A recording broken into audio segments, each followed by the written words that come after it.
जय हिंद दोस्तों, मैं हूं यूनुस खान और आप देख रहे हैं घूमता आईना। इस वक्त मैं मौजूद हूं मीरा रोड रेलवे स्टेशन के बाहर, जहां की मीरा भाईंदर कांग्रेस के सैकड़ों लोग इकट्ठा हुए हैं और उन्होंने मोमबत्तियां जलाकर पहलगाम में हुए आतंकी हमले के ख़िलाफ़ अपना एहतजाज ज़ाहिर किया है, अपना विरोध ज़ाहिर किया है। इस मौके पर यहाँ पर कांग्रेस की सैकड़ों कार्यकर्ता, महिला एवं पुरुष इकट्ठे हुए हैं। साथ ही आम जनता भी यहाँ पर मोमबत्ती जलाकर इस हमले के ख़िलाफ़ अपना विरोध, अपना गुस्सा ज़ाहिर कर रहे हैं। दोस्तों, आपको बता दें कि आज मीरा रोड में कांग्रेस के सभी कार्यकर्ताओं ने यहाँ पर आकर जहाँ एक तरफ मोमबत्तियाँ जलाकर अपना एहतजाज ज़ाहिर किया है, अपना विरोध ज़ाहिर किया है, वहीं कांग्रेस के बहुत से नेताओं ने और मौलाना, यहाँ के शहर के कई मौलाना जो लोग हैं, उन्होंने भी अपना विरोध ज़ाहिर किया है और साथ ही अपनी बात रखते हुए सरकार से आग्रह किया है कि पाकिस्तान के ख़िलाफ़ जल्द से जल्द कड़ी कार्रवाई करें। और उन्होंने कुछ सवालात भी रखे हैं कि हमले के दिन वहाँ पर फोर्स क्यों नहीं थी या पुलिस क्यों नहीं थी, ऐसा क्या चूक हुई है जो इतना बड़ा हमला हो गया। बहरहाल जो भी है, आज यहाँ पर कांग्रेस के लोगों ने इकट्ठा होकर और आम जनता ने इस हमले के ख़िलाफ़ अपना गुस्सा ज़ाहिर किया। आइए नज़र डालते हैं इस श्रद्धांजलि समारोह पर।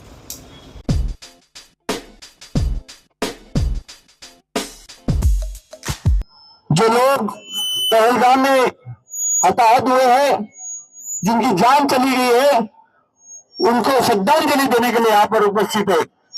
मैं आप सभी से विनती करूंगा, यहाँ पर एक मोमबत्ती जला के हमें भगवान से प्रार्थना करनी है कि भगवान उनकी आत्मा को शांति दे।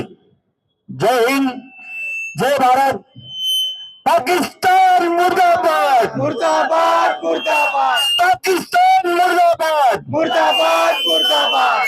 धन्यवाद। जय हिंद, जय महाराष्ट्र। पाकिस्तानी आतंकवादियों ने इस देश के नागरिकों पर जानलेवा हमला किया। 26 से ज्यादा लोग हलाक हुए और ये हमला हिंदुस्तान की एकता पर है। हमारी जो एकता है उस पर एक बदनुमा दाग पेश करने की कोशिश है। कश्मीर का आतंकवाद आज का नहीं है। कश्मीर और पाकिस्तान के बीच का मसला आज का नहीं है, लेकिन इस हमले ने एक नया रंग देने की कोशिश की और वो रंग है जो पर्यटक, जो टूरिस्ट कश्मीर में घूमने गए थे, उनको कहा गया कि अपने नाम बताओ। नाम बताकर, नाम पूछकर मारा गया, ऐसा माध्यम से पता चलता है। सरकार ने इस बात की अभी तक पुष्टि नहीं की है, लेकिन माध्यमों में जो सुनने आ रहा है वो इसी तरह। कितना सच है, कितना झूठ है, हम नहीं जानते, लेकिन वो पर्यटक, हिंदुस्तानी पर्यटक, टूरिस्ट, उन पर जानलेवा हमला किया गया, उनको मार दिया गया, वो शहीद हुए हैं और शहीद करने वाले पाकिस्तानी घुसपैठी हैं। मुसलमान अपने ईमान से कभी भी गद्दारी नहीं कर सकता। याद रखिएगा, ये हिंदुस्तानी नहीं थे, ये पाकिस्तानी थे। और हम मोदी जी से इन आज की जो श्रद्धांजलि में हम उनसे ये मांग करते हैं, मुंह तोड़ जवाब दीजिए, मुंह तोड़ जवाब दीजिए, मुंह तोड़ जवाब दीजिए। पानी मत बहाई, बंद करिए, उनका खून पानी की तरह बहाइए। उन पाकिस्तानियों का खून पानी की तरह बहाइए। जरूरी हो गया है, वक्त आ चुका है। कब तक बर्दाश्त करेंगे और क्यों करेंगे? कश्मीर हमारा है, कश्मीर हमारा है। हम कश्मीर देने वाले नहीं हैं। हिंदुस्तान का ताज है वो, हम अपना ताज उतार कर कभी किसी को नहीं देंगे। अरे दम है तो मर्दों की तरह आओ और लड़ो। ये हिजड़ों की तरह, नपुंसक की तरह, ना मर्द की तरह औरतें बच्चों पर गोलियां चलाते हो। अरे बेशर्मो, हमारा इस्लाम, अगर तुम इस्लाम के मानने वाले हो, हमारा इस्लाम इसकी इजाजत नहीं देता। खून बहाने की तो इजाजत देता ही नहीं। अरे आप कहते हो जिहाद, ये कोई जिहाद नहीं है, ये आतंकवाद है, ये 100% आतंकवाद है। अरे जिहाद किसको कहते हैं? आप ट्रेन से जाते हो सुबह काम पर, अपने बाल बच्चों का पेट भरने के लिए नौकरी करते हो, वो जिहाद है। तकलीफ लेकर ट्रेन के धक्के खाते हो, ये जिहाद है। ये पुलिस महकमा जो आज यहाँ पर अपना काम कर रहा है, देश की सुरक्षा के लिए जो फौज काम करती है, लड़ती है इस देश की सुरक्षा के लिए, वो जिहाद है। आप अपने बाल बच्चों का पेट भरने के लिए जो मेहनत करते हो, वो जिहाद है। जिहाद का मतलब क्या है? जिहाद का मतलब है संघर्ष करना, जद्दोजहद करना, इसको कहते हैं जिहाद। मुझे तो ऐसा लगता है कि एक माँ होने के नाते अगर अपनी औलाद अगर एक माँ खो देती है तो वो जो दर्द है वो हर एक बहन में, महिलाओं में उसे वो दर्द महसूस होता है। और ये जो हादसा हुआ है कश्मीर में, ये मैं ये पूछना चाहती हूँ कि जब हम इतने महफूज रहते हैं, हमें इतना ये बोला जाता है कि आपके हिंदुस्तान में हम हैं, हम सहायता करते हैं, हम हर चीज़ में हम जो है हम आपके साथ में, तो इस चीज़ के ऊपर आज कितने दिन हो गए हैं? क्यों इस चीज़ के ऊपर कुछ कार्रवाई नहीं हो रही है? आज अगर छोटी सी चीज़ अगर कोई गली में हो जाती है तो उस पर तो बहुत सारी चीज़ें हो जाती है अब तक, तो इसके ऊपर कार्रवाई क्यों नहीं हो रही है? इस पे एक्शन क्यों नहीं किया जा रहा है? क्या इंडियन आर्मी के पास ताकत नहीं है? क्या ये इनके जो फोर्सेस है ये रेडी नहीं है, प्रिपेयर्ड नहीं है? तो हमें क्या और 1 महीना जाएगा, 2 महीना जाएगा कि जब लोग शांत हो जाएंगे और उसके बाद में जब ये मुद्दा पूरा क्लोज हो जाएगा उसके बाद में कुछ चीज एक्शन ली जाएगी? तो मैं चाहती हूँ कि बीजेपी सरकार जो है इस बात पर ओपनली बात करे और इस चीज पे एक्शन ले।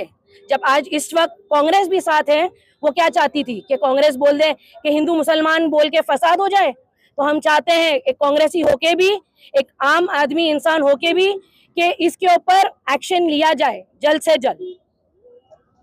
हम तो जिन लोगों ने ये हरकतें की है, हम तो उस चीज को मुसलमान मानते ही नहीं। अगर किसी ने कहा भी है कि अगर वो मुसलमान थे तो दहशतवाद और जो ये जालिम लोग हैं ये मुसलमान हो ही नहीं सकते, क्योंकि जुल्म और जालिम का कोई धर्म नहीं होता। हम इनको मुसलमान मानते ही नहीं।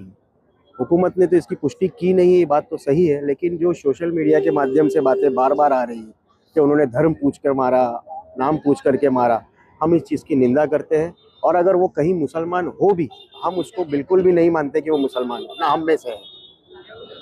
देखिए कैसा है, बचपन से हम लोग सीखते आए हैं, मजहब नहीं सिखाता आपस में बैर रखना, ये हम बचपन से सीखते आए। लेकिन अभी सही समय है कि ये लाइन को तुम फॉलो करो, क्योंकि अभी कैसा हो गया है, फिलहाल धर्म का राजकारण हो गया है, धर्म की राजनीति हो गई है।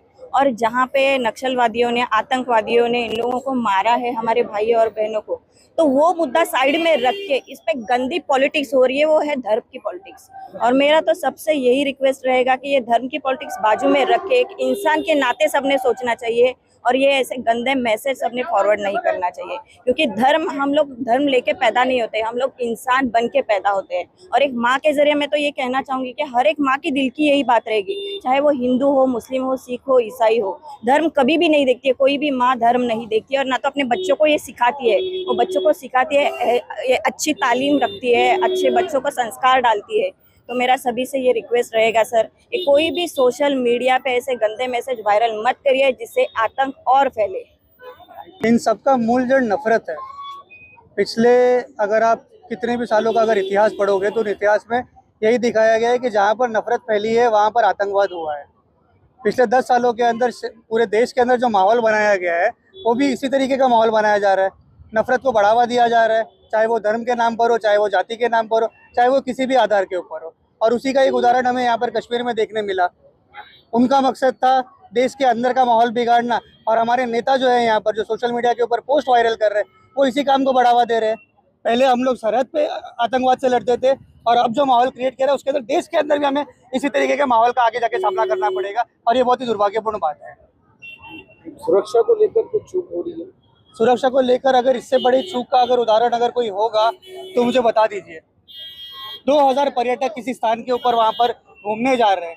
कश्मीर के अंदर ऑलरेडी 7 लाख से ज़्यादा फौज वहाँ पर उपलब्ध होने के बावजूद पिछले 3 साल के अंदर एक तो उन्होंने कोई भी भर्ती नहीं की। कोविड के बाद से नई मिलिट्री के अंदर भर्ती होना बंद हो गई थी।